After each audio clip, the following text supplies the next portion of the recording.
Hi everyone, and welcome to this video on auxiliary regressions in our discussion for multicollinearity, which we will attempt to do in Stata.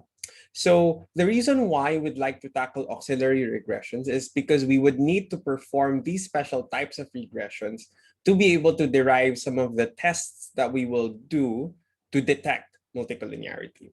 So what is an auxiliary regression? Well, the general definition of it is it's a type of regression wherein it's not directly related to the primary model, but it's just used to test for certain statistical properties. So you use these regressions sort of as a test to see whether some statistical properties have been satisfied or not.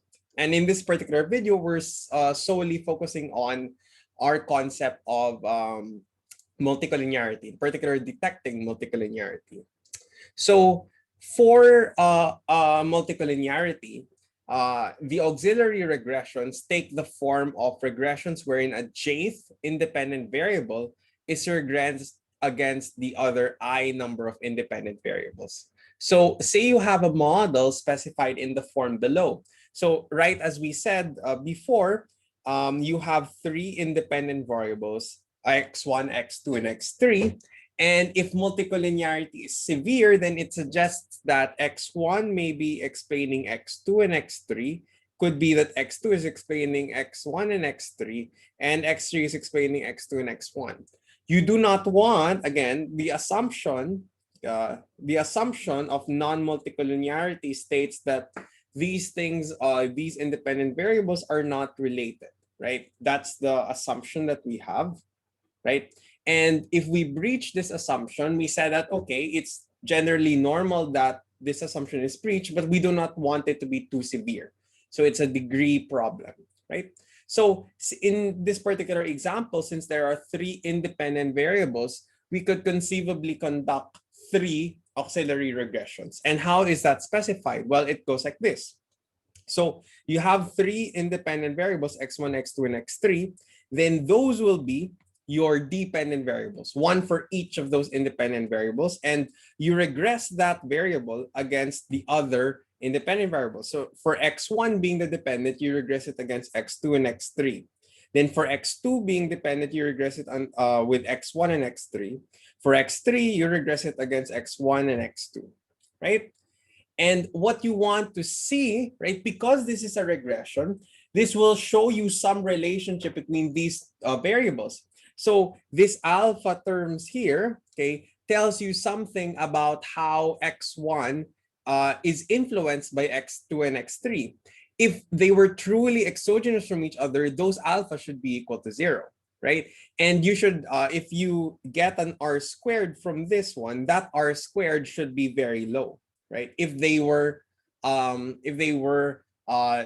multicollinear, or if they were truly independent from each other. The same applies to the other two equations. So note, the regressor is now the dependent variable in this auxiliary regression, which is a function composed of the other independent variables. So what we do is we run each regression, and from each regression, we store, or we can get a value of an r squared. And essentially, if you recall, r squared is some goodness of fit measure.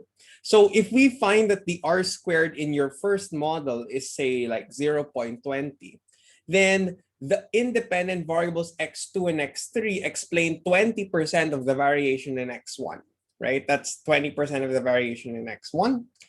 So as much as possible, you want that r squared to be low, right? Because again, our assumption is that they should not be related. But for example, if we find an r squared, right? So this is case one. If you find an r squared that's like 0.95, then that's troublesome. That indicates something that is severe, and we will see what that means later on, right? So what we want is a low r squared in these auxiliary regressions. And we denote each r squared that we find here as an r squared sub j, wherein j is whatever auxiliary regression we're dealing with. So there could be j number of auxiliary regressions. So we now use the concept of the auxiliary r squared in the context of multicollinearity. Okay, so in here, okay, so what we're gonna do is there is a general formula, okay, by which we will try to use, okay, to run these things together. So before we get to that, okay, let's try and perform these auxiliary regressions inside of Stata. So I will switch to my Stata. Okay, so in here, you see here's a Stata. Okay, so we're gonna look at three variables today. That's L wage, X per squared, and the log weeks. So the model, so the original model, right? So the original model that I have, original model, I'll formulate the original model as just this particular thing here. So that's regress. Okay, so let me just increase the font size. Oh, again. Okay, so let me just regress this. Regress, say L wage, X squared, and the log weeks, right? So this is my original model. Okay, so say that this is my original model. Now, we have in this case two independent variables. In this case, that's the square of experience and the log of the week's work, right? So you have two independent variables. Since you have two independent variables, you could conceivably do two auxiliary regressions. So let's do first the auxiliary regression for exp squared, right? So that's just reg exp squared and then log weeks. So we now treat experience squared as the dependent and our log weeks as the independent, right? And this is just an auxiliary regression, right? And we see here. So notice the R squared here is very low. So that's a good sign that these two things are heavily independent from each other, not really too related. So this is just one auxiliary regression, but we have two that we can do. So the other one is aux, that's your regression for log weeks.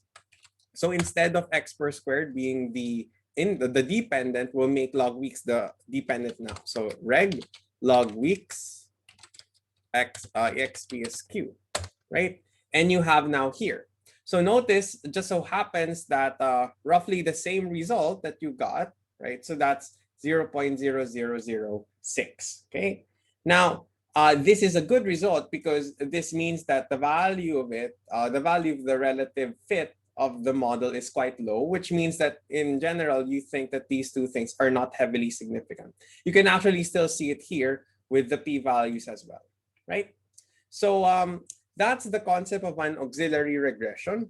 And in an upcoming video, we're going to discuss how we can use these auxiliary regressions in formulating certain tests for multicollinearity or diagnostics for it, such as deriving what we call the variance inflation factor and the tolerance level. So thank you for your attention, and I'll see you in the next video. Thank you very much.